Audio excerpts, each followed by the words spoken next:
Alô? Alô? Alô? Agora me parece que tem um áudio decente aqui no vídeo, mano. Pelo amor de Deus, finalmente, mano. E era a coisa mais simples do mundo. Era só vir aqui, ó. Vir aqui no microfone, aqui em áudio, deixar no off. Tava no outro lá. Ai, meu Deus. Eu vou ficar louco na cabeça. Fui atrás de cabo XLR, que eu já ensinei pra vocês o que é. Botei, não funcionou. Comprei uma mesa de som, colocou, não funcionou. Devolvi, vocês foram lá ver. Mas no final era eu colocar uma opção no negócio. Ai, eu vou passar mal, minha pressão tá 17/12 já.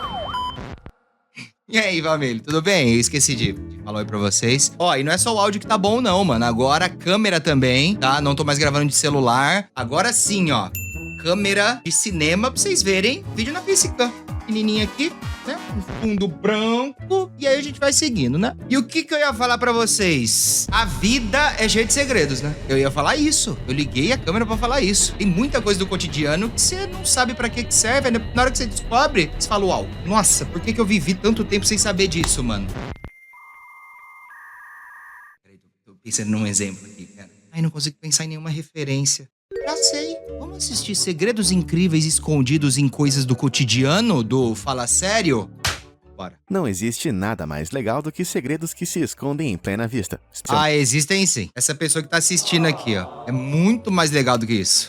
Eu tô falando de você, velho. É sério. Não precisa olhar com essa cara de vergonha. Tô falando sério. Não, você aí que olhou agora não. É só o outro. Especialmente quando esses segredos estão ocultos em objetos que nós usamos e interagimos todos os dias. Ah, esse do tic-tac eu sei. Que dá aquele negócio... Não vou dar spoiler. Deixa ele falar. Deixa eu falar sério brilhar. Deixa Alguns desses segredos podem até parecer óbvios quando apontados, enquanto outros vão fazer você dizer, uau, eu nunca teria. Isso daqui não tem no Brasil, então deixa, a gente vai pular depois. De qualquer forma. Esse daqui da latinha de coca, eu não sabia que foi feito pra isso. Pra mim, as pessoas usavam assim porque elas queriam, mas será que foi feito pra isso? Pra apoiar realmente o canudinho? Deixa ele... Descobrir sobre a existência desses recursos secretos pode melhorar e muito a sua vida. Dito isso, vamos mergulhar de cabeça em alguns segredos incríveis ocultos em coisas do dia a dia. Bora.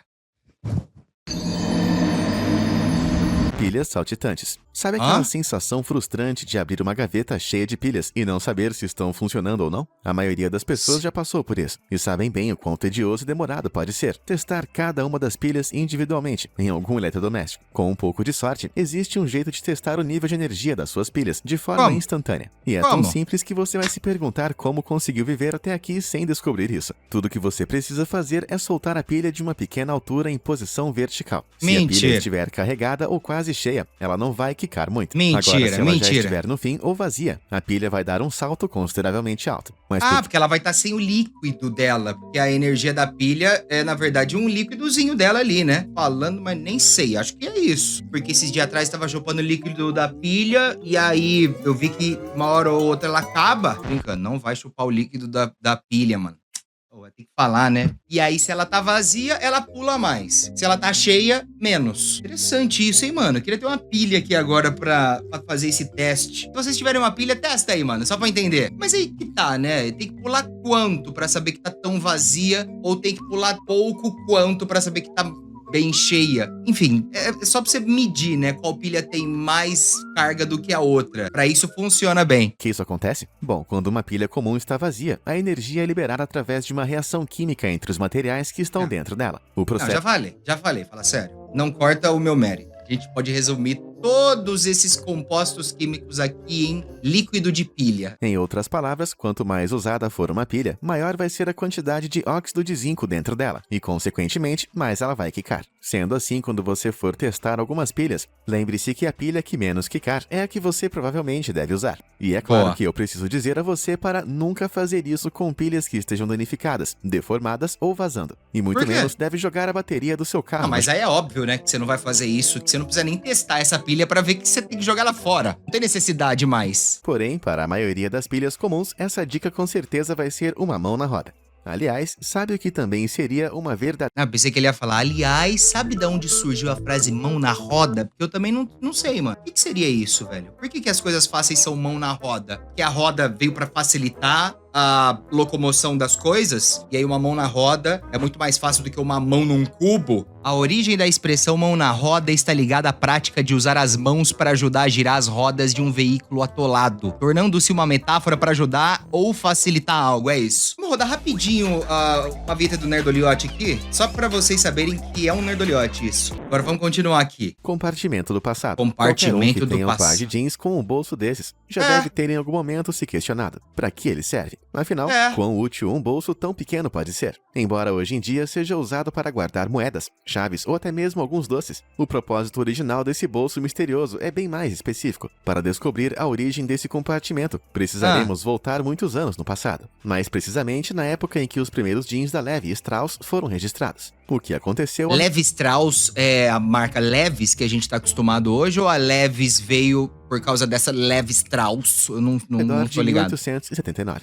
Não é uma coincidência esse tipo de bolso ter surgido nesse período, visto que o seu propósito está ligado a outro item muito comum nessa época, embora raro nos dias de hoje, o relógio de bolso. Esse pequeno compartimento foi projetado... Nossa, os caras colocaram um bolsinho só pro relógio de bolso. Aí, né, mano? Mas ele é um relógio muito importante pro bolso também, né? O nome dele já leva o nome bolso. Tem que ter um bolso específico pra ele, tava pensando aqui. Não vale ter um bolso pra chave e o outro pro relógio. Não, tem que ser específico pro relógio de bolso. É o nome dele, ele merece mais reconhecimento dentro da calça jeans. Então tá bom, a gente já entendeu que era pra relógio de bolso, vamos pra próxima. Até porque tem muitas calças jeans hoje que já nem vem mais com esse bolso, porque ele não tem muita utilidade, a não ser um relógio de bolso, né? Borracha mágica. Se você teve uma dessas borrachas na época da escola... Tive, isso sujava muito a folha. Essa borracha não era boa, mano. Falava que apagava caneta, né? Tinha uma parte dela que apagava caneta, eu não sei. Você deve ter ouvido que a parte vermelha servia para apagar lápis, enquanto a azul servia para apagar tinta de caneta. Mentira, e assim como você pôs essa teoria à prova, tentando apagar os seus rabiscos de caneta com o lado azul. Mas a única coisa que eu consegui fazer foi amassar e manchar todo o papel.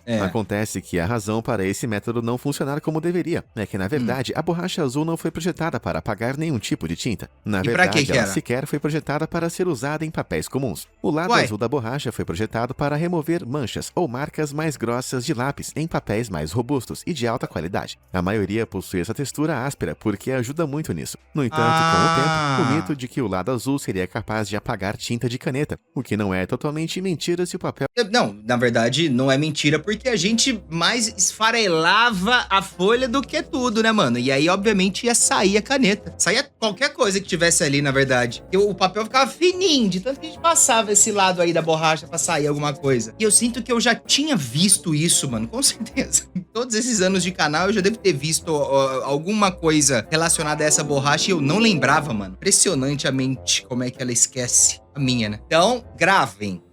Isso não é pra apagar borracha, quer dizer, não é pra apagar caneta. Eu tô gago. Algumas empresas começaram a abraçar essa característica não muito verdadeira do produto, como uma forma de marketing. E algumas marcas até adicionaram o ícone de uma caneta no lado azul de suas borrachas. Mas embora o propósito original do lado azul tenha sido praticamente apagado, aqueles que conhecem seu verdadeiro intuito, como você e eu, ainda poderão apagar as manchas mais escuras de lápis com uma inigualável maestria. Nossa, inigualável maestria. Usar o lado azul da borracha. Uau. Mano, esse pessoal que fazia marketing falando que apagava caneta, eles estavam mentindo, né? Não dá processo isso aí, não? Hoje em dia eles seriam processados. Próximo. Anilha de lata. Se você perguntar... esse a gente já sabe. A gente já sabe já. Que é pra apoiar aqui, né, o canudo, pra ele não cair até o fundo da lata. Que isso, gente? O cara colocou um parafuso aqui pra quê? Vai, vamos pro próximo já aqui, ó. O tic-tac a gente já sabe também.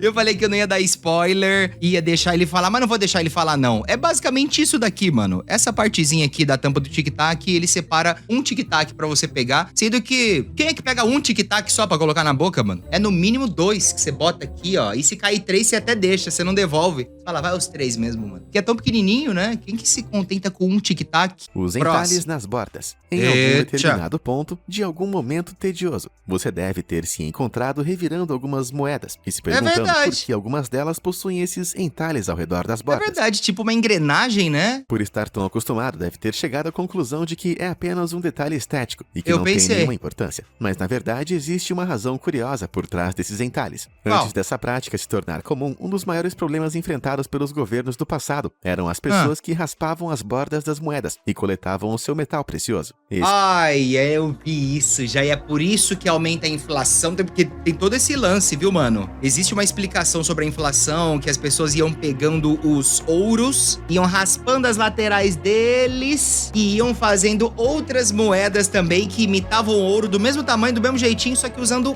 pouquinho ouro. E aí ia aumentando a quantidade de moedas e assim a inflação ia aumentando também. Tem uma explicação sobre isso e olha só, Fala Sério agora tá confirmando e eu tô com calor, família. Nossa, falar de inflação me dá um calor. Que vontade de voltar no Felipe Neto pra mudar essa realidade que a gente vive. Esse metal era então derretido e revendido Ah para lá. obtenção de lucro. A Ah moeda lá. raspada continuava tendo seu valor, e na maioria das vezes, as pessoas que as recebiam sequer percebiam a diferença. Obviamente, os governantes não estavam nem um pouco felizes com essas reciclagens de sua moeda oficial. Mas nada foi feito até o início dos anos 1500, quando alguém finalmente encontrou uma solução. Por volta dessa época, algumas moedas europeias começaram a ser fabricadas com bordas listradas e se tornaram um novo padrão, o que tornou a prática de raspar e reutilizar as moedas impossível, porque a menos que o falsificador de moedas estivesse disposto a entalhar cada uma das moedas meticulosamente, os entalhes iriam desaparecer após a raspagem. Não, e detalhe, é porque eu não falei isso pra vocês, mas as moedas antigamente eram feitas com o próprio ouro ou com a própria prata. Não é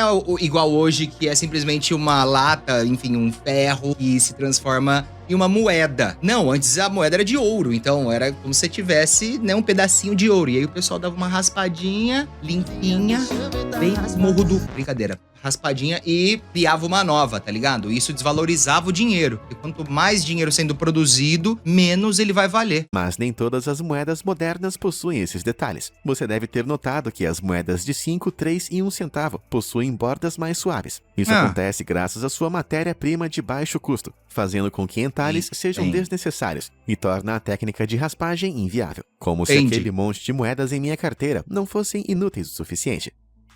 Nossa, Ruído inteligente. foi mais humilde. Enquanto isso, tem gente passando fome e você aí falando que o dinheiro na sua carteira é inútil. Nossa, você não era assim não, Fala Sério. Vamos lá, qual que é o próximo? Inteligente. A Ruído maioria inteligente? das pessoas são capazes de apreciar o fato de que os smartphones que carregamos em nossos bolsos são maravilhas incontestáveis da tecnologia. Mas poucas pessoas têm uma verdadeira noção do quão inteligentes os aparelhos celulares realmente podem ser, mesmo no simples ato de capturar o som da sua voz durante uma chamada telefônica. Se você der uma olhada no seu smartphone, você vai notar alguns buraquinhos espalhados na parte de baixo e na parte de trás do aparelho, embora alguns modelos mais modernos sejam muito bons em mantê-los fora de vista. Esteja você vendo eles ou não, esses orifícios são, na verdade, pequenos microfones, usados para captar a sua voz durante as ligações. Mas essa está de longe de ser a parte mais interessante. Nos modelos mais avançados, são usados pelo menos 2 microfones independentes durante uma chamada, para garantir uma excelente qualidade de captação, através de uma tecnologia de cancelamento de ruído. Para isso funcionar, um dos microfones, geralmente o mais próximo da entrada do carregador do aparelho, capta o som da sua voz com mais clareza do que o outro. Isso faz sentido, certo? Já que é a parte mais próxima de sua boca quando você está em uma ligação. O objetivo do segundo microfone, que geralmente está localizado na parte traseira do aparelho, fazer perto vídeo da câmera, é de com a câmera de captar trás. os sons e ruídos do ambiente. Agora você deve estar se perguntando, por que diabos o microfone está captando os sons de fundo? Pra cancelar esse som. Ele precisa captar os sons de fundo pra ter acesso a esse ruído e poder cancelar só esses ruídos. Fala aí pra eles, Fala Sério, de uma ligação é que ouçam bem a minha voz. Até que é uma pergunta válida, mas é aí que entra a parte inteligente. O seu smartphone é capaz de receber ambos os sinais e consegue determinar quais possuem a sua voz e quais possuem ruídos indesejados do ambiente. Em seguida, ele processa os sons, diminuindo a ambiência e resultando em um som de saída muito mais claro do que seria ouvido caso houvesse apenas um único microfone dedicado. Não, chega. Esse conhecimento aqui eu não vendo, não. Eu simplesmente só distribuo. Tá tudo bem, gente. Eu sei. Não é todo mundo que tem essa capacidade de falar, ensinar. Eu tenho e pronto, hein? Vamos parar de aplaudir. Vamos lá. Eu já preciso ensinar mais vocês. Quanto mais tempo demora, pior. Botões do cinto. Existem alguns objetos em nosso cotidiano que só nós percebemos a existência quando algo dá errado ou quando ele desaparece. E esse é exatamente o caso desses pequenos botões que você já deve ter visto nos cintos de segurança de alguns carros. Esse recurso facilmente imperceptível possui o grande propósito de impedir que a fivela do cinto de segurança escorregue por toda a extensão do mesmo. Isso não... É verdade. Mas é lógico, a gente vê isso, entende na hora o porquê que tem aquilo ali, mas depois que você pergunta pra mim, eu já nem lembro mais pra que serve, né, mano? Mas tá bom, é isso. É só um limitador. Tomadas vazias. Tomadas vazias eu sei. Tomadas vazias é basicamente... Ali tem a estrutura da tomada, que você pode instalar ali a tomada, só que você não quer. Você fala, quer saber? Não vou instalar, não. E aí você deixa, pelo menos, esse espelhinho. O pessoal chama de espelho de tomada, né? Você deixa ali só pra tapar, pra não ficar entrando bicho. Dar uma olhada em cada uma das paredes de cada um dos cômodos de sua casa. Eu tenho certeza que em algum lugar você vai encontrar algo parecido com isso. Essas tomadas vazias têm o costume de fazer com que proprietários e inquilinos se perguntem pra que diabos elas servem. Afinal, uma tomada não tem serventia, se não tem como conectar nada, não é? Mas acontece que essas tomadas são na verdade muito importantes. E quando elas não estão nos lugares em que deveriam estar... Ai, pera. Pode ser também, na verdade, uma abertura de conduíte. E você, né, você consegue tirar esse espelhinho aqui e ir colocando... Passar fio. Você passa fio por ali, será que é isso? As consequências podem ser mortais. Isso porque, geralmente, essas placas brancas são usadas para cobrir saídas antigas de energia ou entradas de telefone, que não estão mais em uso. E embora possa parecer preguiçoso simplesmente colocar uma placa branca na parede, ao invés de remover o problema pela raiz e pintá-la de novo, essas plaquinhas são, na verdade, um requisito legal em muitos casos. Isso... Eu falei como se eu tivesse total certeza, né? Tá vendo? Mas isso foi um teste, galera. Só pra você ter noção que você não pode acreditar em tudo que você ouve na internet. Até eu, antes de você acreditar em algo que eu falo, só cheque antes, tá bom? Beleza? Daí eu jogo a responsabilidade pra vocês. Não sou eu que tenho que pesquisar antes de falar. Não, pesquisa vocês pra ver se é verdade. Porque se uma tomada velha é removida e coberta sem nenhum tipo de sinalização na parede, existem grandes chances de alguém perfurar a área sem saber. Se os fios dentro da parede ainda estiverem ativos, isso significa que a pessoa que está perfurando vai descobrir algo no mínimo chocante. Também é um requisito legal que todas as junções elétricas sejam acessíveis dentro de um apartamento, para o caso de haver um mau funcionamento nos circuitos do prédio. Sendo assim, essas placas brancas servem para deixar as pessoas cientes de que o antigo sistema elétrico ainda está em vigor. E isso serve tanto como um alerta quanto uma forma muito útil de indicar que existe um acesso disponível caso seja preciso. Então, cuidado, tá? Se você vê isso daí, só não fura ali. Não mexe, deixa. Deixa do jeito que tá ali, porque você pode tomar choque e vai dar ruim. Que mais? Fala sério. Apesar de ser um recurso incluído na maioria dos ventiladores de teto, um número incrível de pessoas não conhecem a incrível utilidade que esse pequeno interruptor tem a oferecer. Ai, o pra cima é o exaustor e o pra baixo é o ventilador, né, mano? O que ele faz é bem simples. Ele altera a rotação do ventilador entre o sentido horário e anti-horário. Tá, mas e daí que ele pode girar para os dois lados? Se ele tá girando, ele tá ventilando. É a mesma coisa, certo? O exaustor, ele tá puxando o ar pra cima e o ventilador, ele tá jogando o ar pra baixo. Agora, qual que é a finalidade de puxar o ar pra cima mesmo? Será que ele ajuda a tirar aquele calorzão que fica aqui embaixo e subir ele? Vamos entender, direção na qual o ar está se movimentando. Na verdade, faz toda a diferença em como percebemos a temperatura. Afinal, ventiladores de teto não só refrescam o ar por si só. Na verdade, é a interação entre o movimento do ar com o calor do seu corpo que cria essa sensação de resfriamento. Sendo assim, a rotação no sentido anti-horário significa que o ar que circula no ambiente vai ser empurrado para baixo. Isso é muito útil no verão, porque joga o ar direto para você, evaporando o suor e resfriando o seu corpo. Por outro lado, quando estão girando em sentido horário, o ar é puxado para cima, sendo dispersado para fora do ambiente, através das paredes e do teto. Isso é perfeito no inverno, porque faz com que o ar quente circule sem que uma corrente de ar frio seja soprada em você. O que Aí, ó, pra que você tem um aquecedor? Você compra um ventilador de teto mesmo, mano. O frio, ó, muda a rotação dele, ele vai tirar aquele ar frio que tá no seu corpo e vai jogar pra parede, ó.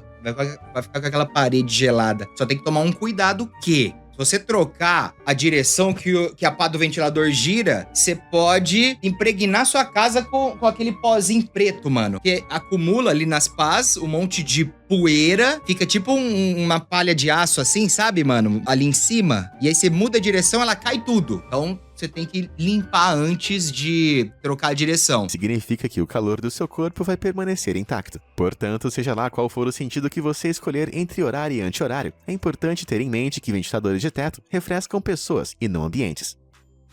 Boa, Medida de entendi. sucesso. Uma fita métrica. É um item muito útil para se ter por perto, mas Nossa, mano, fita métrica eu sempre fico em dúvida se ela já começa a contar daqui, ó. Mas eu não tenho mais dúvida, não. Começa. Porque senão não teria esses risquinhos aqui. Ela começa. um item muito útil para Vai. se ter por perto, mas muitas pessoas não fazem ideia da extensa lista de recursos incríveis e inteligentes que ela possui. Um desses Além de recursos medir? incríveis é essa pequena entrada no gancho de metal. Com ela, você pode usar parafusos ou pregos para manter o gancho fixo, enquanto você mede sem a necessidade de uma outra pessoa para segurar a fita. O gancho assim? também possui outra grande utilidade, que a maioria das pessoas não conhecem, que está nessa parte inferior serrilhada. Graças a essas serrinhas em forma de dente, se você acabar precisando marcar um ponto específico em uma superfície e não tiver uma caneta por perto, você pode usar essa parte para fazer uma marcação sem sair do lugar. Embora Aí seja risca a parede, estraga a pintura da mulher. É isso aí, mano. botões sem Aí, figura. vamos Se pro botões você é sem uma figura pessoa no carro. curiosa, ou como alguns diriam, irritante, você deve ser o tipo de pessoa que apertaria todos os botões de um carro só para descobrir para que servem.